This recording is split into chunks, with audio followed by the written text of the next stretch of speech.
அவர்களின் தலைமையில் பொதுக்குழு கூட்டம் நடைபெற இருக்கிறது. முதல் பொதுக்குழு கூட்டம். அதில் பொதுக்குழு மற்றும் செயற்குழு உறுப்பினர்கள் கலந்து கொள்ள இருக்கிறார்கள். மிக பிரம்மாண்டமாக இந்த பொதுக்குழு கூட்டம் நடைபெற இருக்கிறது என்பதை இந்த நேரத்தில் நான் குழு செயற்குழு உறுப்பினர்கள் கண்டிப்பாக இதில் கலந்து இல்ல, இது பொதுக்குழு சிறப்பு இதுன்றதெல்லாம் இல்லை. பொதுக்குழு அண்டு செயற்குழு உறுப்பினர்கள் மட்டும் கலந்து கொள்ள இருக்கிறார்கள் என்பதை அடுத்தவர் சொல்லட்டும். எங்களுடைய தளபதியுடைய வழியில், தளபதியுடைய அறிவுறுத்தலின்படி மக்கள் சேவை செய்வதுதான் எங்களுடைய நோக்கம். மற்றவர்களுக்கு நாங்கள் பதில் சொல்ல வேண்டியதோ இதுக்கெல்லாம் பதில் சொல்லிக்கலாம் இருக்க வேண்டிய அவசியம்.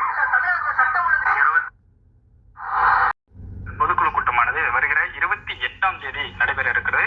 இதற்கான அறிவிப்பு ஏற்கனவே தெரிவிக்கப்பட்டிருந்தது. இந்நிலையில் 28ஆம் தேதி இந்த பொதுக்குழு கூட்டம் நடைபெற உள்ள நிலையில் அந்த ராமச்சந்திரா கன்வென்ஷன் சென்டரில் நடைபெற இருக்கக்கூடிய இடத்தில் தற்பொழுது தமிழக வெற்றி கழகத்தின் பொதுச் செயலாளர் ஆனந்த் மற்றும் தேர்தல் பிரச்சார மேலாண்மை பொதுச் செயலாளர் ஆதவர்ஜுனா ஆகியோர் பொதுக்குழுவை எவ்வாறு நடத்துவது, அரங்கு மற்றும் உணவு ஏற்பாடு செய்யக்கூடிய இடங்கள், உணவு தயார் செய்யக்கூடிய இடம் ஆகியவற்றை தற்பொழுது பார்வையிட்டு வருகின்றனர்.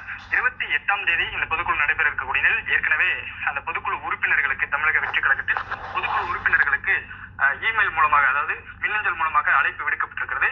அவர்கள் எல்லாம் 28ஆம் தேதி இந்த பொதுக்குழுவில் கலந்து கொள்ள இருக்கின்றனர். இந்த நிலையில் தற்பொழுது இந்த பொதுக்குழு நடைபெறக்கூடிய இடங்கள், விஜய் வரக்கூடிய வழி, அவர் எவ்வாறு உள்ளே செல்வார், அவருக்கான பாதுகாப்பு ஏற்பாடுகள் உள்ளிட்டவற்றை அந்த துபாய் பவுன்சர்கள், விஜய்க்கு ஏற்கனவே ஒவ்வொரு நிகழ்ச்சிக்கும் ஒவ்வொரு இடத்திற்கும் அந்த துபாய் பவுன்சர்கள் தான் இந்த பாதுகாப்பு ஏற்பாடுகளை மேற்கொள்கின்றனர். இந்த பொதுக்குழு கூட்டத்திற்கும் அவர்களே பாதுகாப்பு ஏற்பாடுகளை மேற்கொள்ள உள்ள நிலையில் துபாய் பவுன்சர்களை வைத்து விஜய் வரக்கூடிய வழி மற்றும் உள்ளே செல்லக்கூடிய வழி உள்ளிட்டவை ஏற்பாடுகளை தற்பொழுது ஆய்வு செய்து வருகின்றனர்.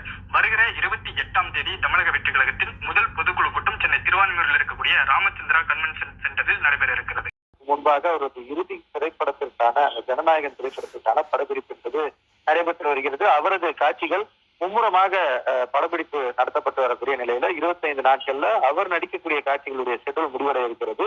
அதற்கு பிறகாக முழு நேர அரசியல் பணிகள்ல தமிழக வெற்றி கழக தலைவர் விஜய் தன்னை ஈடுபடுத்திக் கொள்ள உள்ளதாக தமிழக வெற்றி கழகத்துடைய வட்டாரங்கள் தகவல் தெரிவிக்கிறது. அந்த அடிப்படையில 28ஆம் தேதி கட்சியுடைய முதல் பொதுக்குழு மற்றும் செயற்குழு நடைபெற இருக்கிறது. அதற்கு பிறகாக அடுத்த கட்டமாக பூத் கமிட்டி மாநாடு, சுற்றுப்பயணம், மண்டல மாநாடு, பொதுக்கூட்டங்கள் என முழு நேரமாக தன்னை தமிழக வெற்றி கழகத்தின் அரசியல் பணிகள்ல ஈடுபடுத்திக் கொள்ள தயாராகி இருப்பதாகவும் தகவல்கள் கிடைத்திருக்கிறது. அது மட்டுமல்லாமல் அடுத்தடுத்து மண்டல மாநாடுகள், பொதுக்கூட்டங்கள் நடத்தவும் தமிழக வெற்றி கழகம் ஏற்கனவே திட்டமிட்டிருக்கிறது. இந்த திட்டங்கள் அனைத்தும் அவரது ஷெட்யூல், அந்த சினிமா ஷெட்யூல் என்பது முடிந்ததற்கு பிறகாக கட்சியில முழு நேர பணிகளில் ஈடுபடுவதற்கான பணிகளாக இருக்கும் என தெரிவிக்கப்படுகிறது. இதுவரையில அவர் முழு நேரமாக அரசியல் பணியை தொடங்கவில்லை. இதுவரைக்கும் அறிக்கைகள், அது மட்டுமல்லாமல் அவ்வப்போது கட்சி நிகழ்வுகள்ல, கட்சி அலுவலகங்கள்ல மட்டுமே பங்கேற்று வரக்கூடிய நிலையில இன்னும் 25 நாட்கள்ல, கிட்டத்தட்ட ஒரு மாதத்துல ஏப்ரலுடைய பிற்பகுதியில அவர் முழு நேரமாக அரசியல்வாதியாக அரசியல் கூட்டங்கள்ல கலந்து கொள்ள திட்டமிட்டிருப்பதாகவும் தமிழக வெற்றி கழக தலைமை வட்டாரங்கள் தகவல் தெரிவித்தது. நடத்த தமிழக வெற்றி கழகம் சார்பில், அதுவும் விஜய் தலைமையில் நடத்த திட்டமிட்டுள்ளதாக சொல்லப்படுகிறது. மேலும் இந்த படப்பிடிப்பு முடிந்து ஏப்ரல் மாத இறுதியில் பூத் கமிட்டி மாநாடு நடத்தப்படும் என்று ஏற்கனவே சொல்லப்பட்டிருந்தது. விஜயும் பூத் கமிட்டி மாநாடு நடத்தப்படும் என்று மேடையில் அறிவித்திருந்தார்.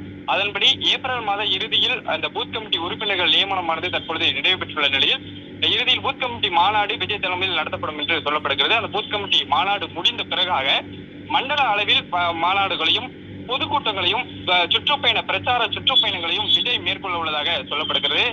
ஜனநாயகன் திரைப்படமானது தனது இறுதி திரைப்படமாக இருக்கும். அதன் பிறகாக தான் தீவிர அரசியலில் ஈடுபட போவதாக விஜய் அவ்வப்போது தெரிவித்து வருகிறார். கட்சியினரும் அதனை தெரிவித்து வருகின்றனர்.